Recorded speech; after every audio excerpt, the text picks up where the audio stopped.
Olá, família, te atualizei, tudo bem? Estamos começando mais um episódio do Pode Atualizar. Eu sou o Max Cardoso e estou aqui com... Aldelino de Oliveira Lima. E, olha, a gente está vendo atônito o que está acontecendo na economia do nosso país. É impressionante como tanta coisa mudou para pior em apenas 9 meses. E fica aquela pergunta no ar, né? O que fazer agora? O que podemos esperar para os próximos anos em nosso país? Pensando nisso, a Bárbara nos pediu para convidar um especialista em economia para explicar tudo o que está acontecendo e o que poderá acontecer. Por isso, hoje temos a honra de ter aqui no Pode Atualizar um convidado muito especial. Quero dar as boas-vindas ao Leandro Ruschel. Leandro, seja muito bem-vindo. Eu que agradeço o convite, é um prazer estar aqui com vocês. Prazer é nosso, muito obrigado. Muito bem. Olha, Leandro, eu pessoalmente acompanho as suas redes, né? Sou grande fã do seu trabalho, assim, aproveitando aqui para dar os parabéns pelo seu trabalho, muito importante o que você faz. E a gente foi pego de surpresa nesse último mês agora, né, em agosto. Bem, não tanto de surpresa para quem estava acompanhando, mas essa questão da inversão do déficit público, né? A gente teve, na época do Bolsonaro, aí, até julho, um saldo positivo de 78 bilhões e agora um saldo negativo de 77,7 bilhões de reais. Né? O que você vê que poderia ser responsável por isso, né? Por essa inversão? E o que você espera aí até o final do ano? Bom, o principal motivo por trás dessa deterioração das contas públicas é uma questão de postura, né? O próprio Lula disse desde um pouco depois das eleições que não queria ouvir falar de gastos, né? Que na verdade o governo faz investimentos e que teria que colocar o pobre no orçamento e toda aquela ladainha populista falsa, né? Porque de populista não tem nada, é um falso populismo. E isso se traduz num aumento irresponsável dos gastos públicos, ao mesmo tempo que nós tivemos não só aumento dos gastos, mas uma diminuição da receita. O que isso significa? O que isso sugere, essa diminuição da receita que chegou a ser de 5,3% até julho, né? Então a gente teve um aumento de despesas de 8,7% nesse período de janeiro a julho e uma diminuição de receita de 5,3%. Isso quer dizer que nas duas pontas da equação nós temos um problema. Né? Do ponto dos gastos, o governo está colocando o pé na jaca, utilizando uma certa autorização do Congresso para isso. Né? Temos que lembrar que há autorização para um déficit bastante expressivo em 2023, o novo arcabouço fiscal, assim chamado, a medida que substitui, né, o teto de gastos, passa a valer em 2024 apenas, e nós tivemos uma diminuição da arrecadação, o que sugere uma desaceleração econômica importante.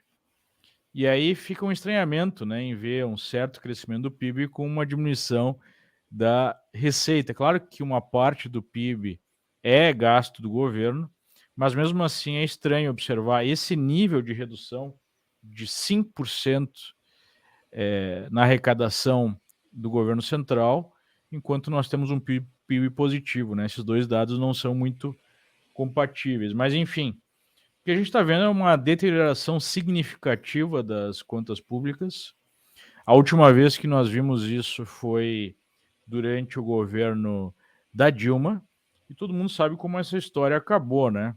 O governo Dilma adotou essa mesma postura, essa mesma mentalidade que nós estamos vendo agora com Lula, e acabou produzindo a maior crise econômica da história do Brasil. Né? Em relação ao PIB registrado, desde que começaram os registros desse PIB, não há uma queda de praticamente 10% do PIB em 2 anos seguidos, que não aconteceu nem em 1929, depois do crash da Bolsa de Nova York, nem mesmo na crise de 2008, e isso aconteceu em tempos de paz no mundo, em tempos de bonança no mundo, em 2014, 2015, por conta justamente desse descontrole das contas públicas, né? Que ficaram conhecidas aí por pedaladas fiscais, em que a gente teve uma explosão de gastos, com uma explosão de endividamento do governo, levando à inflação e à crise econômica, né? A recessão com inflação, que muitos economistas chamam de estagflação, que é o pior dos mundos, porque eventualmente você pode ter uma situação de crise, mas sem inflação, ou de inflação com algum crescimento econômico. A Dilma conseguiu entregar inflação e encolhimento do PIB ao mesmo tempo. E se nós não tivermos uma mudança, e nada indica que nós vamos ter nessa mentalidade, nós vamos colher exatamente e provavelmente o mesmo resultado. Não podemos esquecer que isso tudo está acontecendo enquanto o mundo ainda cresce, né? O mundo segue aí crescendo. Se as coisas virarem, nós vamos ter bastante dificuldade no Brasil. Ô, Leandro, uma questão que no seu comentário me fez lembrar agora foi que recentemente tivemos o problema da distribuição do Fundo de Participação dos Municípios, que teve uma queda acentuada, e parece que existe uma regra justamente de que esse fundo é composto por atividade econômica. Se ele tem uma queda, significa que nós já tivemos agora um indicador que pode ser até utilizado, esse Fundo de Participação dos Municípios, que ele deu uma queda, acho que cerca de 30%, e está um caos em algumas prefeituras aí do Nordeste. Isso já seria um indicador de que a atividade econômica está indo de mal a pior, né? Inclusive há uma greve em muitas prefeituras do Nordeste por falta de repasse. E basicamente não tem muito, né, não é muito segredo fazer essa conta. Se você tem o imposto cobrado em cima da atividade econômica e a arrecadação diminui, sendo que não se mexeu aí na alíquota, no sentido de diminuir essa alíquota, isso significa menor atividade econômica, né? Então a gente está vendo uma menor atividade econômica em vários setores da economia, e isso não se reflete, digamos assim, nos comentários, nas avaliações da grande imprensa. A gente sabe que a grande imprensa opera basicamente como um braço de propaganda do governo e fica adorando a pílula, sugerindo que a situação está melhor do que de fato ela está, né? Obviamente que não adianta manter a narrativa se as pessoas estão percebendo que a inflação segue comendo aí o seu poder de compra e a atividade econômica não deslancha, né? Ou seja, nós temos aí uma panela de pressão que talvez não esteja a ponto de explodir, mas seguir nesse ritmo, sim, vamos ter maior pressão social mais adiante. Explica, Leandro, para o nosso público a diferença entre o arcabouço fiscal e a reforma tributária. A gente já percebeu que as pessoas acham que às vezes é o mesmo assunto que está sendo tratado e não é o mesmo assunto. Você pode dar uma explicação breve para o nosso povo? Claro, vamos lá. O arcabouço fiscal foi uma medida que foi adotada para substituir o teto de gastos. Então, para quem não lembra, né, quando o Temer assumiu e nós estávamos naquela situação de explosão de endividamento, explosão de gastos públicos, uma medida que foi passada no Congresso foi a limitação dos gastos do governo, ou seja, você só pode crescer os gastos se tiver um crescimento do PIB. Isso coloca uma espécie de camisa de força no governo e força o governo a apresentar algum nível de responsabilidade fiscal. Há aspectos positivos, alguns negativos dessa medida, mas o principal aspecto positivo é que coloca, de fato, responsabilidade no governo gastar menos do que arrecada ou não gastar muito mais do que arrecada, né? Porque, na verdade, mesmo o limite de gastos, do teto de gastos lá do Temer, envolve um foco no superávit primário, né? Para quem não está familiarizado com esse linguajar, o governo arrecada e tem os seus gastos. Uma parte desses gastos é com pagamento de juros. Então, o superávit primário já é uma roubadinha, digamos assim, porque você leva em consideração os gastos e as receitas e não o pagamento dos juros, né? Ou seja, o superávit primário, na verdade, vira um déficit quando a gente coloca o pagamento de juros na conta, né? Obviamente que você que está em casa, que está nos acompanhando, não pode fazer, né, a mesma roubadinha. Você tem que pagar os juros das suas dívidas, porque senão você vai parar no SPC, né? O governo, infelizmente, não vai parar no SPC e continua gastando e aumentando a dívida, né? É um problema sistemático, especialmente no Brasil. O que acontece no Brasil? Por que o Brasil é um país pobre, né? Um dos principais motivos, pelo menos, é que o governo gasta de maneira excessiva, gasta mal e acaba consumindo, absorvendo toda a poupança nacional para rolar a sua dívida, né? Por isso que os juros no Brasil são tão altos. O próprio Lula reclama, né, dos juros muito altos. Não é culpa lá do Campos Neto, do Banco Central, colocar os juros altos. O problema é que, como o Brasil tem uma dívida alta e tem que rolar essa dívida, precisa atrair capital para fazer essa rolagem, né? E não só a poupança interna, mas a poupança externa. E uma forma de atrair esse capital é justamente através de juros mais altos, porque você coloca um prêmio, né, nesse empréstimo, já que ele é considerado empréstimo de risco, justamente porque o governo gasta demais e a dívida brasileira tem um perfil de curto prazo, né? Mas vamos lá. Se criou, então, para controlar as contas, uma nova regra que é um pouco mais flexível, que foi chamada de arcabouço fiscal, em que, ao invés de associar completamente os gastos do governo com o crescimento do PIB, ou seja, só pode aumentar o gasto se crescer o PIB, a nova regra ela sugere um aumento de gasto sistemático com uma limitação em relação ao PIB, mas sempre vai ter um aumento do gasto. Ou seja, é algo que já é irresponsável de largada. Foi comemorado pelo mercado porque é melhor do que nada, né? É melhor você ter algum tipo de trava, algum tipo de limite no crescimento do gasto do que não ter nenhum. Mas, obviamente, que é muito mais frouxo esse modelo aí de controle de contas públicas do que o modelo anterior. Mas, ok, né? Foi passado esse novo arcabouço e aí se criou esse limitador de despesas que vão crescer a um ritmo pré-determinado máximo, né? Ora, se você tem aumento de despesa, você tem que ter aumento de receita. E aí vem a questão do pacote aí que produz a mais profunda mudança na forma que o Estado brasileiro arrecada recursos, que é justamente essa PEC aí fiscal, né? Seria um novo arcabouço fiscal, digamos assim, que não envolve só a questão dos gastos, mas a questão das receitas através dos tributos. E está se vendendo isso como uma forma de simplificar, né, a forma que o Estado tributa o brasileiro. Inclusive, o Brasil tem o sistema tributário mais complexo do mundo. De fato, essa proposta, ela simplifica a arrecadação de tributos. Só que, diferentemente do que está sendo vendido, eu não acredito nesse equilíbrio, né? A proposta tem até lá um dos termos, um dos artigos que não pode aumentar impostos. Mas na prática, o que a gente está vendo é um aumento brutal de tributos, especialmente no setor de serviços, que é o grande motor da economia, que é o grande empregador, né, nacional. 2/3 dos empregos são criados pelo setor de serviços. Você aí provavelmente trabalha no setor de serviços, como quase todo brasileiro. Então, é preciso, né, você fazer uma reforma tributária para fazer frente a esse aumento de despesas que está previsto no próprio arcabouço fiscal. Então, não há como pensar em igualdade na tributação, e sim a gente imagina um aumento dos tributos, e a gente já está vendo isso na prática.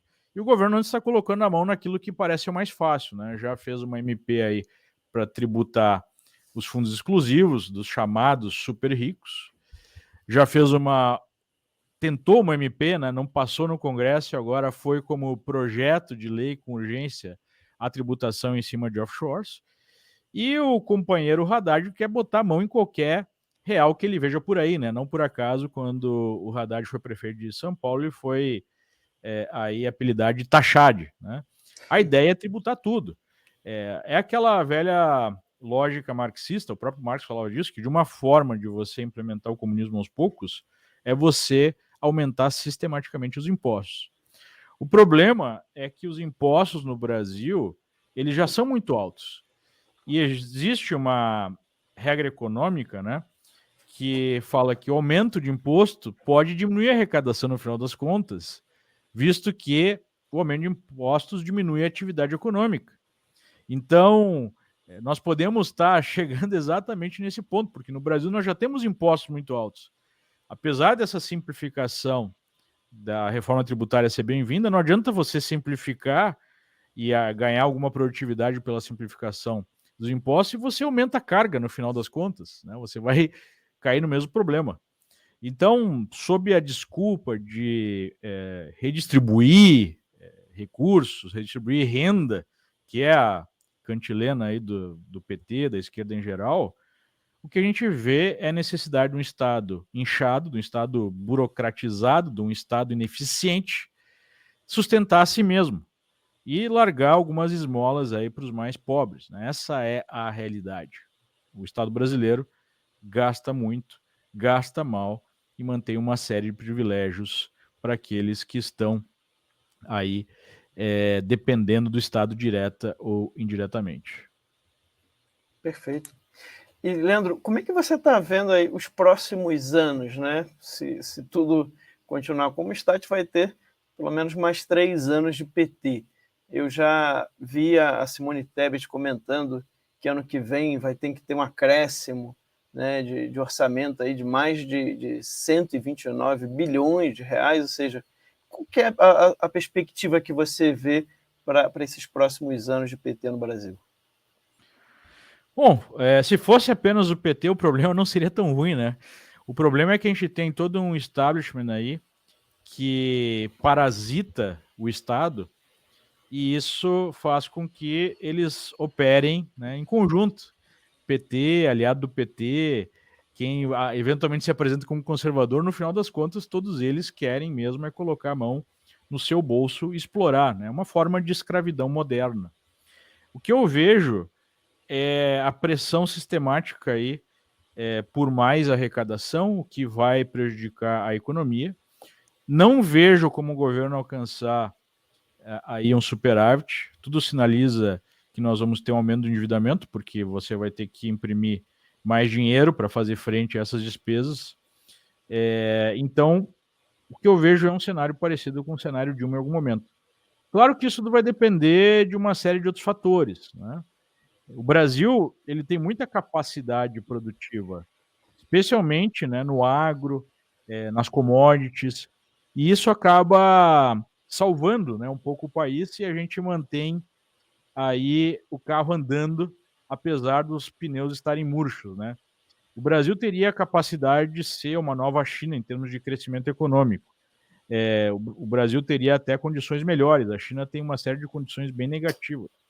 Mas o que faltam são as condições, especialmente as condições políticas, né? E as condições psicológicas, porque a mentalidade brasileira foi uma mentalidade que foi produzida, né, para favorecer o Estado e não a iniciativa privada. Nos últimos anos nós tivemos uma espécie de renascimento dessa visão mais de iniciativa privada, né, de produção de prosperidade através do trabalho das pessoas e não através do governo que só nos atrapalha, mas isso obviamente foi rechaçado pelo establishment que depende da escravidão aí de todos nós. Então o que eu vejo é uma dificuldade crescente e aí vai depender da situação externa. Enquanto o mundo estiver crescendo, né, meio que aos trancos e barrancos a gente continua crescendo, esse problema vai ficar menos visível.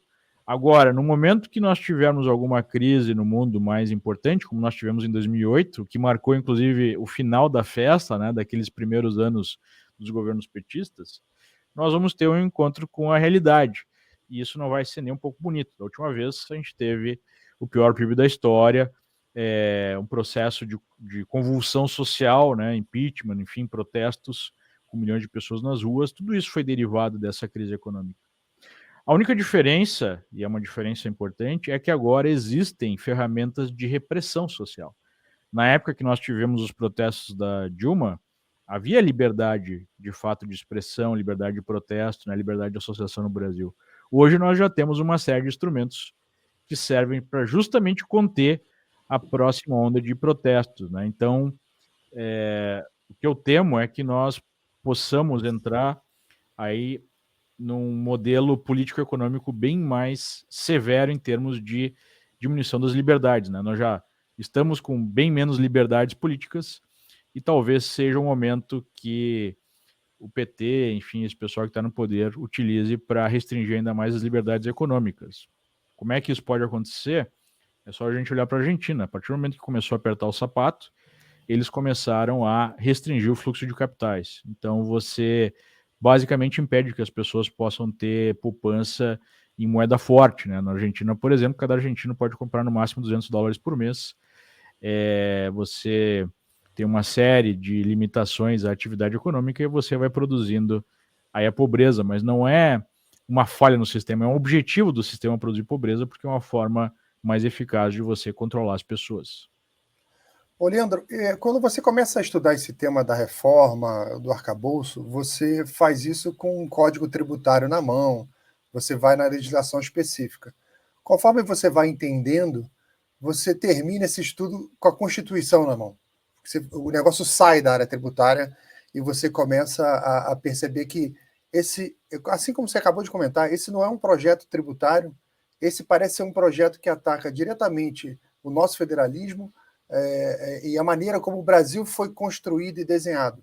É uma proposta de um novo Brasil sendo empurrado de emenda PIX aí, que você não tem nem discussão, os deputados, acho que nenhum deputado saberia explicar o que é economicamente, o que é financeiramente esse projeto. E a sensação que fica ao final desse estudo é que isso é só mais uma ferramenta de controle e tomada de poder pelo que esse governo que está aí. Você tem esse sentimento também? Sem dúvida, porque você coloca basicamente toda a tributação nas mãos do governo central. Claro que os defensores da reforma dizem que isso fica num conselho em que precisa ter unanimidade nas decisões, né? O próprio governador de São Paulo, Tarcísio, e até mesmo o Zema comemoraram, eles disseram que isso foi uma vitória deles, né? A imposição desse poder nas mãos do Conselho de Estados, e esse conselho é independente do governo central, mas a gente sabe que na prática não é bem assim que a banda toca, né? O governo tem muito poder de barganha, a gente está vendo aí nessa questão das emendas, nessa questão do controle do próprio parlamento, e fica difícil imaginar que no final das contas o próprio governo não vai ter o controle sobre a arrecadação de tributos. Para o pessoal que está em casa entender, né? Uma das bases do federalismo é a capacidade de cada estado definir como é que vai ser a sua tributação. Inclusive, essa é uma das grandes vantagens do modelo americano. Você tem cada estado definindo como é que vai querer fazer a sua política fiscal, e aí você tem a possibilidade do cidadão ir para outro estado, se ele não está contente com aquele estado que ele vive. Tanto é que a gente está vendo aqui nos Estados Unidos milhares e milhares de pessoas saindo da Califórnia e Nova York, que adotaram um modelo mais socialista, né? Altos impostos, dificuldades para a iniciativa individual, e vindo para a Flórida, que apresenta um imposto de renda zerado, por exemplo, a nível estadual. Então, aqui nos Estados Unidos você tem as cidades definindo como é que vão tributar os seus habitantes, os estados definindo como é que vão tributar os seus cidadãos, assim como o governo federal, né? E um não pode interferir no outro. Então, se eu estou aqui em Miami, por exemplo, e a prefeitura da cidade resolve colocar um IPTU, ao invés de, sei lá, 1,5%, 2%, passar para 10%, eu posso ir embora, né? Para uma cidade que cobre bem menos ou cobre zero. Se o Estado resolve adotar uma política socialista de tributar ao máximo empresas e pessoas, e eu não estou satisfeito com isso, eu posso buscar outro Estado. Há uma concorrência entre os Estados para oferecer as melhores condições. E esse dinheiro que é tributado pela cidade fica na cidade. Esse governo que é arrecadado pelo Estado fica no Estado, e o Estado que decide. A mesma coisa acontece com o governo federal, né? Claro é que tem uma subversão e o governo federal quer, como em qualquer outra situação, adotar, né, um poder maior sobre o que os estados estão fazendo, mas aqui nos Estados Unidos ainda funciona, via de regra, o federalismo. O que a gente está falando de reforma no Brasil é o fim desse modelo. Uma das coisas que eu vejo, né, básicas, tá? Coisa bem básica mesmo, assim, para o pessoal que está assistindo a gente também entender. O que é típico de países que não são muito desenvolvidos, de países de viés socialistas, comunistas, é falta de segurança jurídica. E a gente percebe no Brasil, né, esse mesmo problema. Uma das coisas que eu tenho notado, e até você mesmo postou, né, nessa terça-feira, agora dia 5, lá nas suas redes, é a questão da propriedade privada, né? Parece que a gente está num momento em que eles vão atacar mesmo a questão da propriedade privada. E você estava comentando dessa lei que permite desapropriação de terras produtivas que não cumprirem função social, né? O STF validou essa lei agora no 4 de setembro. Aproveitando ainda sobre esse tema, eu acho que o marco temporal, né, e tudo indica aí, já está 4-2 contra, né, que deve ser derrubado. Eu acho que ele também complica ainda mais essa questão da propriedade privada, né. Parece que a gente está caminhando por um governo que vai realmente, a qualquer momento, né, por algum motivo que ele coloque, ele pode: "Não, essa terra aqui agora, né, você que é produtor rural, essa terra aqui agora não é mais sua, essa terra aqui agora, vai ter alguma função social, na verdade, tem um estudo aqui dos indígenas, né, de não sei quanto tempo". Como é que você está vendo essa questão da propriedade privada? Você acha que é um exagero meu, né, falar que a gente está com um Não, risco sério? na verdade, infelizmente, nesse caso, os ministros simplesmente seguiram a Constituição. O problema é que a Constituição brasileira de 88 foi criada ainda, né, nos estertores lá do regime comunista soviético, que é, digamos assim, o grande norte ideológico da esquerda brasileira ainda. E então a Constituição, infelizmente, né, foi criada um pouco antes da queda do Muro de Berlim. E se você for lá ler a Constituição, onde fala sobre propriedade privada, há o reconhecimento da propriedade privada desde que cumpra a sua função social, né? Então está lá na Constituição. E isso sugere o quê? Que no Brasil não existe, de fato, propriedade privada. A sua propriedade privada depende da interpretação do que significa função social. Como a gente sabe que é o Supremo que define, né, em última análise, o que é a função social, e nós sabemos que esse Supremo tem um viés de esquerda, eu diria até de esquerda radical, pode muito bem ser definido em algum momento que a função social é você ter terras distribuídas de maneira equitativa entre as pessoas. Por que não? Né? É um termo profundamente subjetivo. Então, o que o Supremo está lembrando a todos nós, está mais à vontade de produzir essa lembrança, é que não existe propriedade privada no Brasil. Na verdade, existe uma licença que o Estado te dá para ter alguma propriedade enquanto você cumpre a função social dessa propriedade, que pode significar qualquer coisa. Na verdade, se a gente for parar para pensar, é mais ou menos o modelo chinês de propriedade privada. Na China também não existe propriedade privada, existe uma licença que o Estado dá para você para usufruir dessa propriedade, enquanto você está seguindo as diretrizes do Partido Comunista Chinês, né, que no final das contas é o Estado. Então o Supremo está apenas nos lembrando que não existe propriedade privada no Brasil.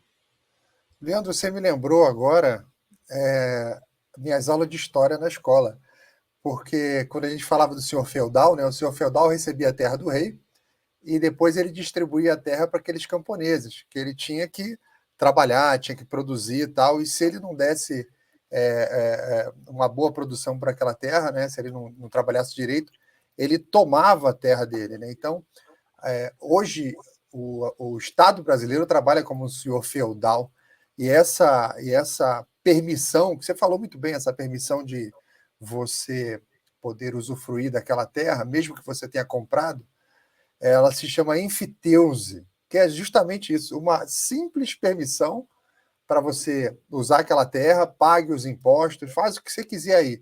E se em algum momento eu achar que aquilo está desvirtuado, que eu preciso dessa terra, eu vou tomar aquela terra e não se fala mais nisso, né? Mas uma coisa que eu queria te perguntar também, para esclarecer aí para o nosso público, não tem se falado tanto quanto deveria, mas o que é e como vai funcionar esse conselhão? É um baita de um problema aí no meio do caminho.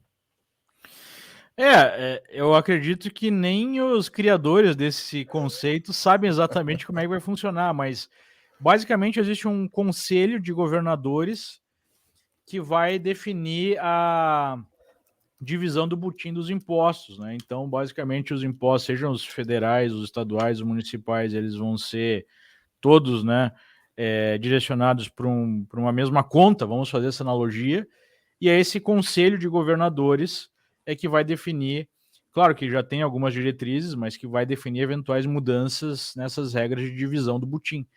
E o que foi comemorado pelos estados, especialmente do Sudeste, é que não vai ser por maioria qualquer mudança, né? Mas tem que ser por unanimidade. Então, mudanças nas regras de distribuição têm que ser acordadas por todos os estados.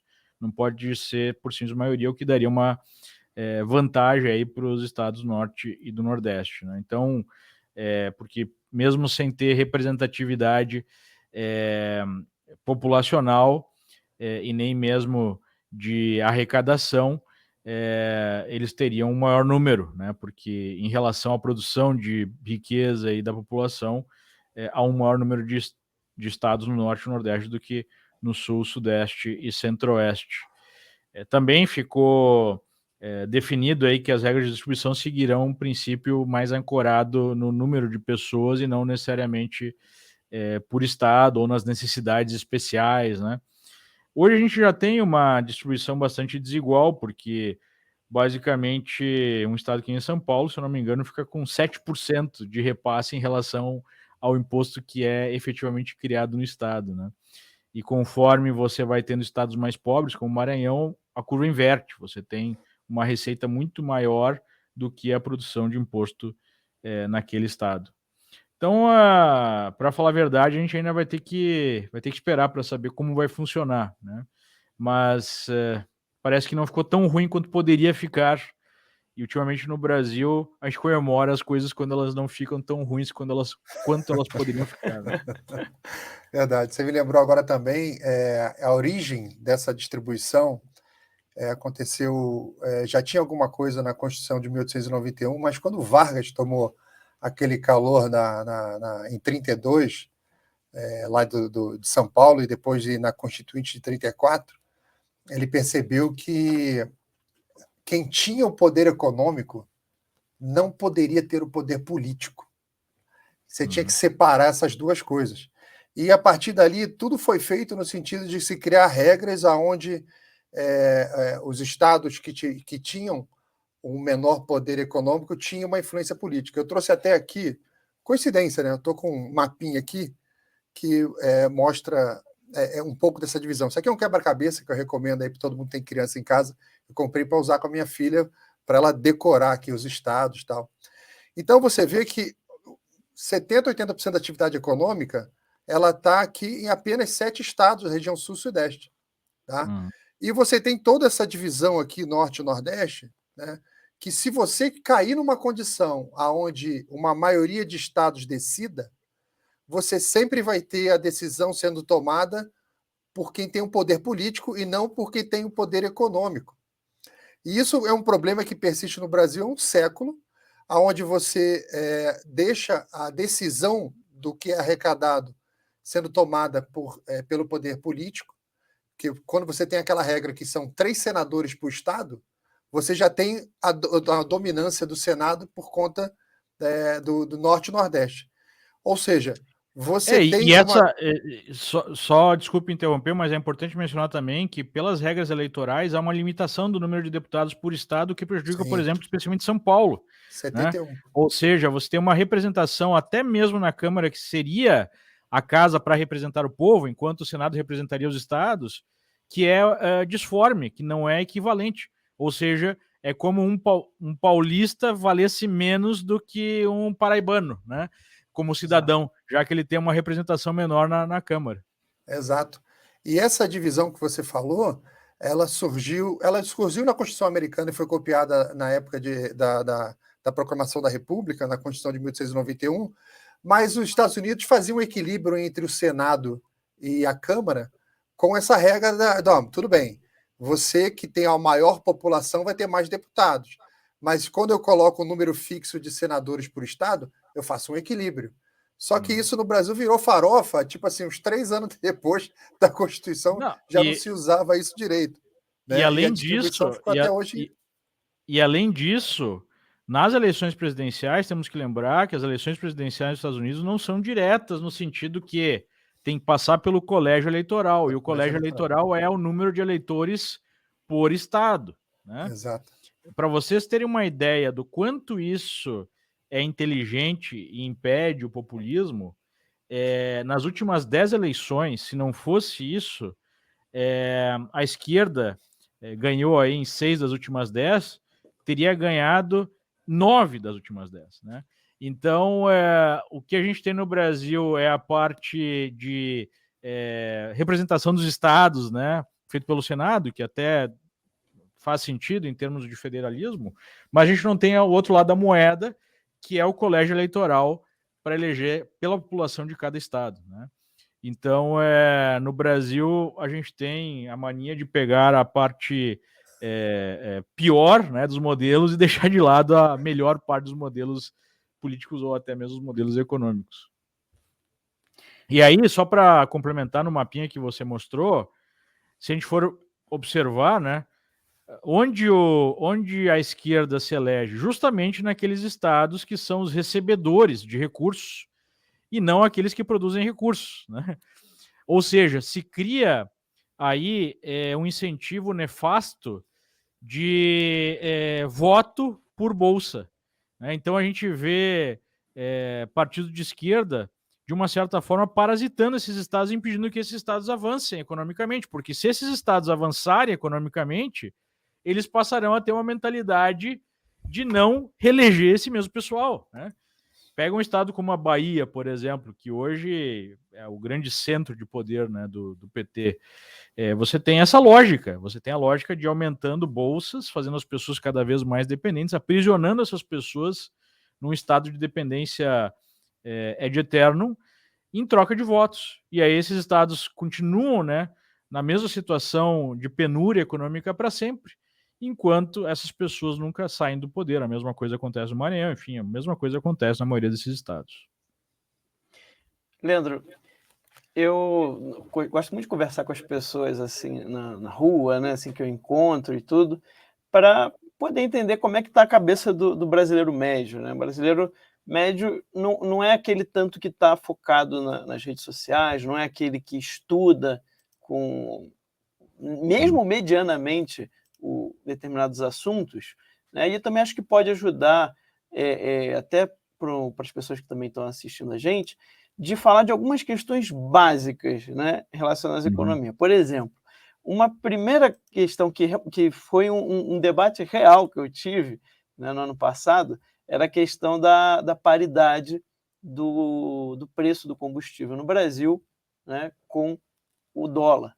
E muita gente, assim, algumas pessoas que eu encontrei falavam: não, é um absurdo isso aqui, isso que o governo Bolsonaro está fazendo é um absurdo, o Lula está prometendo que vai tirar, tirou, né? E aí deu o problema, ficou 40% defasado, agora parece que já vai crescer 20% e com certeza deve crescer mais logo ali na frente, né? Então, eu queria que você falasse assim para as pessoas por que no Brasil, né, não funcionaria essa coisa de já está demonstrado que não funciona, né, na prática, isso de querer tirar a paridade do preço do combustível com o dólar.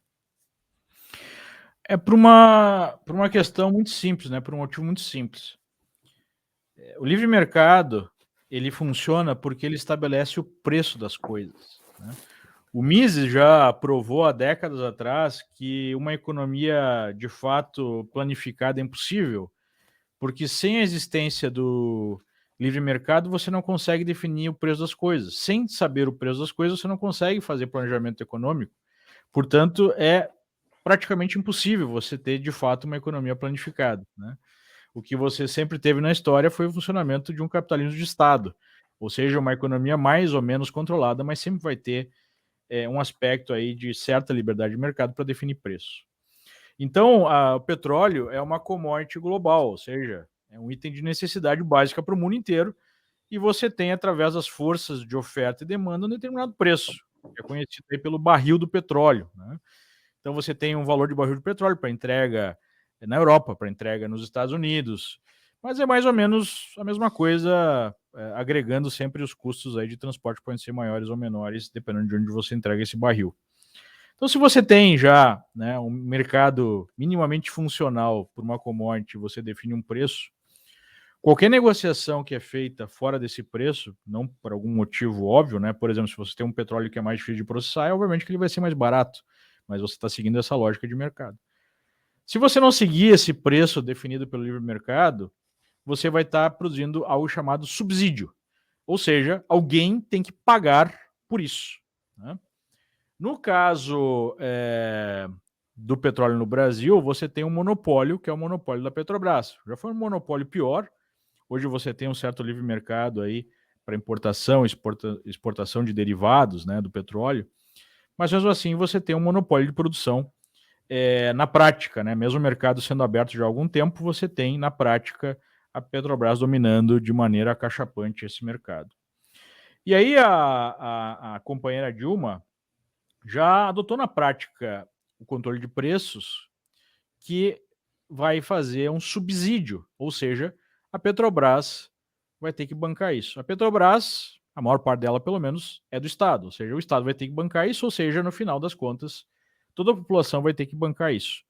Como existe um percentual menor da população que usa diretamente combustível, e é o percentual que tem um pouquinho mais de dinheiro, no final das contas, você percebe que quem vai bancar essa conta são os mais pobres, aqueles bem pobres, né? Que vão dividir a conta com quem tem mais dinheiro no final.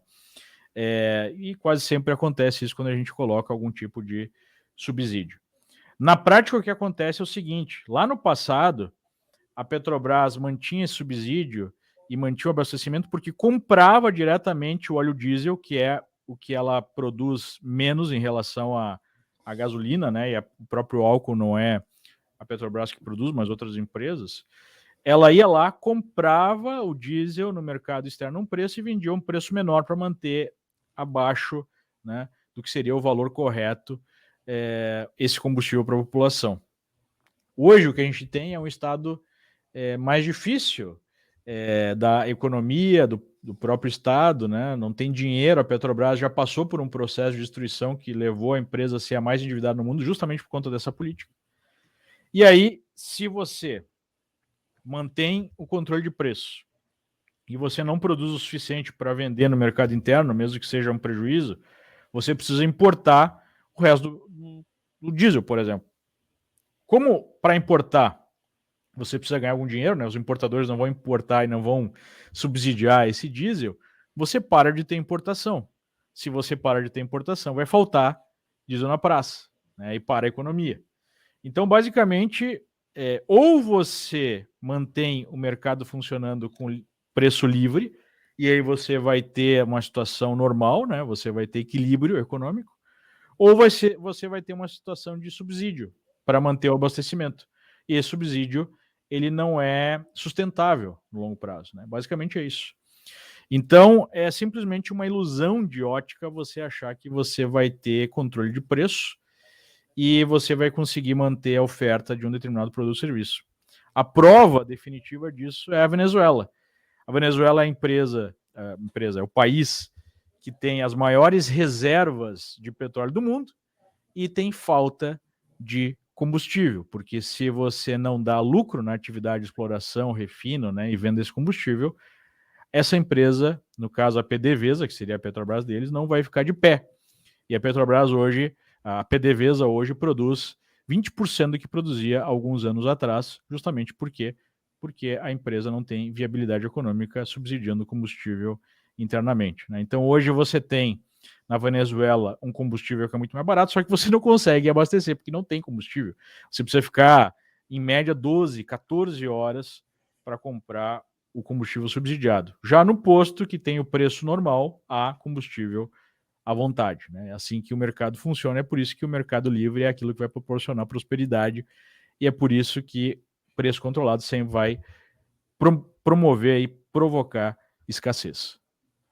Ô, Leandro, a economia, que é a sua área de formação, a sua área de trabalho, ela é uma ciência interessante, tal como todas as outras ciências, que ela tem esse recurso de você ter uma série de fórmulas, você tem muita teoria, muitos estudos, mas ela tem principalmente uma coisa que ajuda demais é a prática. Você tem toda uma história de aplicação de teorias e resultados. Aplicação de teorias e resultados, teorias e resultados. O que a gente está falando aqui, que o brasileiro que é mais racional, que consegue ter uma conversa decente, que sem essa camada que a imprensa coloca, que a impressão que a gente tem é que nós vivemos 4 anos de um paraíso que foi pintado como um inferno pela imprensa, agora a gente está vivendo num inferno que está sendo pintado como um paraíso. Então, a gente que tem um pouco mais de racionalidade, que não se ilude com essa lorota que a imprensa está contando, nem que os políticos, né? Você que para um microfone na frente do político é uma desgraça, não sai nada de bom. Todo mundo sabe que todas essas medidas vão dar errado. E vai ser um custo enorme de sacrifício, de suor, de sofrimento para o povo brasileiro. E que vai ficar uma conta enorme para um monte de gente pagar. O país vai ter que pagar essa conta. A gente já sabe, todo mundo já sabe isso, né? Ou seja, as pessoas que estão provocando e calculando esse prejuízo, elas não são burras. Que elas fazem exatamente o que, como você já comentou, teoria marxista, a história nos mostrou, os países colapsaram aqui em volta. Então, nós temos hoje sendo construída a ruína do Brasil, tá? Com a participação da imprensa, com a participação do que seriam os pesos e contrapesos da República, Senado, STF, todo mundo que, judiciário, né? Todo mundo que deveria estar segurando isso, né? Muito pouca coisa retida no Congresso Nacional. Então, a gente está construindo, e vendo ser construído, um cenário de total desgraça. Tá? Você que está de fora, você está nos Estados Unidos, você já está há um tempo aí trabalhando, olhando isso de fora, você deve ter uma percepção muito maior até do que a nossa, que a gente, quando está envolvido aqui, a gente acaba, às vezes, alimentando uma esperança que ela nunca chega, e isso eu falo, se você pegar jornal de 1920, quando você estava discutindo o problema de café, você vê que os arranjos são muito parecidos, né? Você favorece oligarquias, favorece o pessoal que está em torno do poder, como você também comentou, esse sistema que fica ali em volta, todo mundo se ajudando, e sempre o povo que se dá mal, né? Você vê, a gente comentou sobre a distribuição de renda no Brasil com o mapa, e mesmo com você tendo um século de distribuição, tanto de representatividade política como dinheiro, o Nordeste não consegue, a região Norte-Nordeste não consegue se desenvolver no patamar que deveria, por conta do que ele recebe de representatividade e de dinheiro. Então, o que a gente está assistindo é uma máquina enorme, que não é do momento, isso é uma coisa secular, que é como se fosse o grande freio de mão do Brasil, o grande impedimento do Brasil. Você consegue também ter, você que está de fora, essa visão muito mais clara, porque você está numa sociedade que tem regras diferentes e você consegue sorver ali, experimentar liberdade num nível que a gente não tem aqui. Então, você que está de fora e está vendo essa máquina sendo movimentada no sentido de não só mais uma vez, não é que vai atrasar o Brasil, ela vai tirar a saúde do Brasil financeira das pessoas e o Brasil vai passar por mais uma crise. Você que está de fora vendo isso tudo, qual é a sua percepção de toda essa engrenagem brasileira? Bom, acho que foi o Einstein que disse que o material mais abundante do universo é a estupidez, né? E basicamente o que a gente vê é um grupo de espertos aproveitando um mar de idiotas úteis para vender ideias que nunca deram certo. Nunca deram certo para o povo em geral, né? Porque deram muito certo para aqueles que estão no poder. Então, o que eu vejo também, além dessa questão da estupidez, é uma questão cíclica, né? Infelizmente, às vezes o sucesso de um modelo produz aí as sementes do seu próprio fracasso, porque as pessoas enriquecem absurdamente, esquecem porque são ricas ou nem percebem o quanto são ricas e acabam acreditando em historinhas, né, como essa aí da importância da divisão, né, de riqueza e tudo mais através das mãos do Estado, como se isso tivesse dado certo em algum momento da história humana. Então, o que eu vejo é que esse é um movimento global. Claro que o Brasil está na vanguarda do atraso, Mas eu vejo a mesma mentalidade em voga aqui nos Estados Unidos, infelizmente, né? Acho que é uma coisa meio global. A gente tem aqui nos Estados Unidos a sociedade mais próspera que jamais existiu. Imagina um país de 330 milhões de habitantes que tem uma renda per capita média de 70 e poucos mil dólares ano, né? Isso aí é absurdo, não é um país como a Suíça, Mônaco, sei lá, né?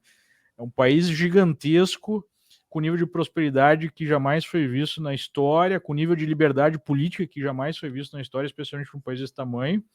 E as pessoas começam a ter segundas ideias, aí, não, mas quem sabe a gente pode ficar um pouquinho mais socialista, né, ser um pouquinho mais solidário, que vai produzir justamente a destruição deste mesmo modelo. Então, o que eu vejo no Brasil é um processo avançado do que acontece no mundo inteiro, infelizmente, o que acontece aqui nos Estados Unidos. Porque a própria prosperidade é que gera essa possibilidade, né? Vejo que, se a gente for estudar os trabalhos de Marx e de alguns outros teóricos marxistas, eles colocavam como condição necessária para se passar por um processo de revolta, né, um processo comunista, o capitalismo, né? Os teóricos russos lá, o Lenin, Trotsky, toda essa turma, é que meio que deram algumas voltas no projeto original para dizer que a Rússia poderia sair de um estado quase que feudal, né, para um estado comunista, sem passar por um processo capitalista no meio do caminho. Mas o objetivo original, né, a ideia original de Marx, era que seria necessário para a sociedade passar por uma fase capitalista para chegar até o comunismo. Então, infelizmente, o que eu vejo é a absorção dessa ideia que o capitalismo em si é injusto, que é possível alcançar um modelo diferente, mais solidário, mais igualitário. E, infelizmente, né, por conta do controle da infiltração em uma série de instituições, especialmente de educação, né, da cultura, a educação universitária, principalmente, nós temos uma crença cada vez maior nessa possibilidade. No Brasil isso já está muito mais avançado, mas nos Estados Unidos, infelizmente, o processo também está presente. Perfeito. Leandro, voltando aqui a questões assim de economia básica, tá? E a gente viu nesse ano toda essa polêmica, entre aspas, da taxação lá de produtos importados abaixo de 50 dólares. E eu vi pessoas falando realmente assim, defendendo, né? E até não eram tão alinhadas à esquerda, nem era petista, nem nada, achando que não, mas isso aí é para taxar a empresa, não vai taxar o cliente, né? Assim como a Esban já falou, né? E o que você poderia responder? Aí agora está todo mundo surpreso, porque tá aumentando, né?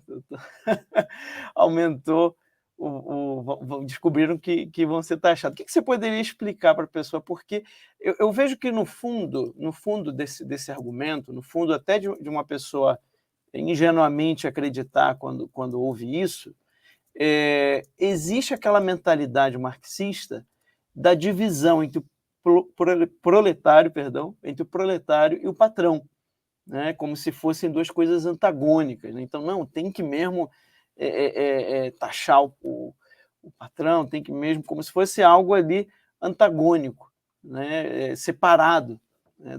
Das pessoas normais, vamos dizer assim.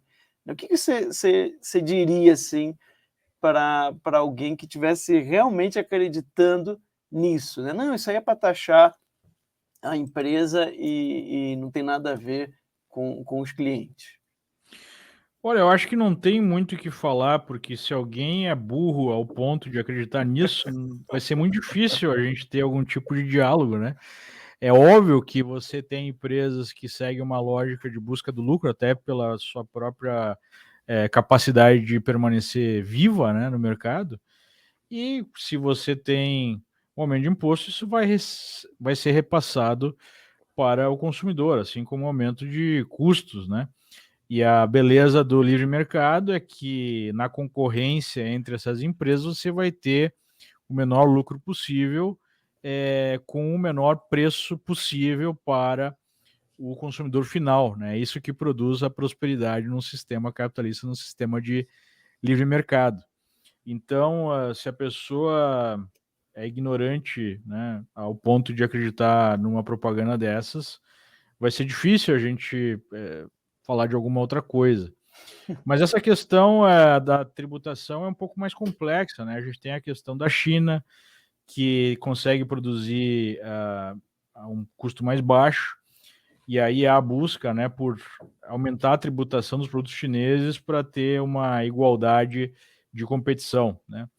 Até aí a lógica fica de pé, mas o ponto é, ao invés de aumentar a tributação dos produtos chineses para ficar compatível com a tributação dos produtos brasileiros, do que a indústria brasileira precisa pagar, por que não reduzir os impostos das indústrias brasileiras e dar outras condições para essa indústria poder competir no mundo, né? Eu sempre vejo a esquerda indo pelo caminho de aumento da tributação, aumento do tamanho do Estado, quando até mesmo os comunistas chineses perceberam que é mais interessante você aumentar a capacidade de concorrência das empresas e não aumentar a tributação dessas empresas, né? É isso que mais me surpreende. Eu acho que as pessoas elas têm alguma dificuldade, né, de entender que não existe uma maneira do Estado intervir na economia, no mercado, pontualmente, né? As pessoas acham que, não sei, né, um imaginário um pouco viciado, né, achando que não, é como se fosse algo estanque, né, algo que você vai aqui, interferiu aqui e acabou, né, não vai ter nenhuma consequência em nenhum outro lugar. Quando, na verdade, a realidade não é essa, né, Leandro? As coisas elas são orgânicas, elas estão todas interligadas, né? Infelizmente, eu vejo que é pior do que isso. Eu acho que, de uma maneira geral, as pessoas querem algum benefício, não importa de onde ele vem e como ele venha. Verdade. Especialmente o brasileiro, eu percebo, né, esse pensamento assim de primeiro nível. Tá, o que eu vou ganhar agora? O que vai sobrar para mim agora? Às vezes a gente fala sobre corrupção e muitas vezes eu vejo a reação que não é de indignação com a corrupção, com algum tipo de sacanagem, mas sim o fato delas não estarem participando da história e tendo algum ganho com isso, né? Então é uma falha que não é só uma falha de intelecto, é uma falha moral, né? Não, como é que eu vou ganhar com essa medida? Não importa se essa medida é correta, sei lá, segue alguma regra econômica ou segue até uma regra moral. O que importa é se eu vou tirar algum benefício disso que vai ser feito. Você me lembrou agora uma frase do que o Olavo de Carvalho sempre falava, que às vezes ele olhava de fora, parecia que o Brasil era um país de bandidos bem-sucedidos, sendo invejados por bandidos mal-sucedidos, né? Aí falou, basta você, sei lá, pega uma reportagem daquela que mostra aquelas malas de dinheiro, tem gente que se revolta, fala, pô, que absurdo, dinheiro público, caramba, tem que estar preso. E tem gente que olha e fala assim, eu com essa mala, eu não devolveria, eu pegava, tal. E você vê que é gente próxima, né? Então tem exatamente essa sensação que você disse. Só para terminar, né, que a gente estava falando sobre o que não entende, eu até hoje não entendi o que o Tarcísio encontrou de 95% de positivo em tudo isso que a gente conversou hoje. Não entendo. Você entende? Eu acho que ele faz um jogo, né? E até o pessoal brigou comigo porque eu chamei ele de tucano, mas é um jogo meio tucano de você tentar se equilibrar, né, entre navegar no sistema, seguir alguns princípios de direita dentro de um estado de coisas que é dominado pela esquerda, seja economicamente, seja politicamente, seja mediaticamente. Então eu vejo que ele tenta fazer esse jogo, vamos colocar assim, pragmático, que infelizmente sugere, na melhor das hipóteses, a manutenção das coisas como elas estão e não a piora, né, do cenário. Então é difícil até saber exatamente o que ele pensa, quais são as verdadeiras crenças políticas dele, porque ele faz ou sugere fazer esse jogo pragmático, né, de jogar aí com as regras vigentes. Perfeito. Leandro, eu queria agradecer muito a sua participação aqui no Pode Atualizar, né? Eu sei que seu tempo aí é curto, mas você conseguiu tirar uma horinha aqui para estar com a gente. né? Pessoalmente, para mim é uma honra, acompanho o seu trabalho já há algum tempo nas redes sociais, sou um admirador do seu trabalho, então eu queria agradecer muito a sua presença aqui conosco. Eu que agradeço o apoio, agradeço as palavras e fico à disposição, né? Espero ter auxiliado aí na compreensão do que nós estamos vivendo no Brasil, né? Que não eu não vou dizer nem que é complexo, não é tão complexo, acho que é relativamente simples, mas não deixa de ser triste, né? Mas enfim, Verdade. eu acho que apenas a consciência é que pode levar a uma possível mudança, né? Nós podemos agir só em cima das coisas que nós podemos compreender. Então, se nós pudermos ajudar aí na compreensão, já estamos fazendo alguma coisa. Obrigado e até a próxima, se Deus quiser. Tchau, tchau. Obrigado. Tchau, tchau. Pessoal, então a gente vai encerrando mais esse episódio do Pode Atualizar e voltamos semana que vem. Então lembre-se que agora, toda semana, você tem aqui um encontro marcado no podcast do Te Atualizei e Pode Atualizar. Fiquem com Deus e até semana que vem. Tchau, pessoal. Até a próxima.